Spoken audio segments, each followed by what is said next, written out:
তেলের যে সংকট, কোটে যাইবেন? শ্বশুর বাড়ি যাবেন, তেল নাই। বন্ধুর বাড়ি যাবেন, তেল নাই। হাট বাজার যাবেন, তেল নাই। কোটে মন মানসিকতা ভালো থাকে। মোবাইল চার্জ থেকে নিয়ে মোবাইলটা খুলিয়ে যেই ঢুকছি, ও মা সুন্দর করে একটা ভিডিও আইলো, দেখে মনটা যে ফ্রেশ। নারী কাকে বলে? সব নারী সমান না, আজকে আমি বুঝলাম। না তো এতদিন তো কোনো নারীকে আমি বিশ্বাস করতাম না, নারী ছলনাময়ী। দেখেন ভিডিওটা, বুঝতে পারবেন।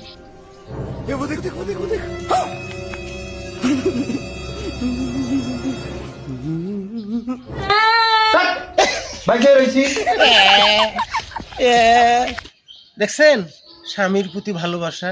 আপনার পাশের গ্রামে যা বলবেন, কেন ভাবি তোর কি হয়েছে, মন কেনা খারাপ, সর তোর ভাত আর পায় না, তোর ভাত আর পায় না, এরম করেই করবে। কেলেম 100 নারীর মধ্যে 80টা নারীরে কেলেম। একটাই সমস্যা, কি? পায় না, পায় না। কাক কবেন দুঃখের কথা? দেখছেন ভালোবাসা কাকে বলে? এরকম ভালোবাসা উচিত, প্রত্যেকটা ঘরে ঘরে এরকম একটা নারী হওয়া উচিত। বোন, তোমাকে রোস্টিং করবো না, স্যালুট জানাই তোমাকে।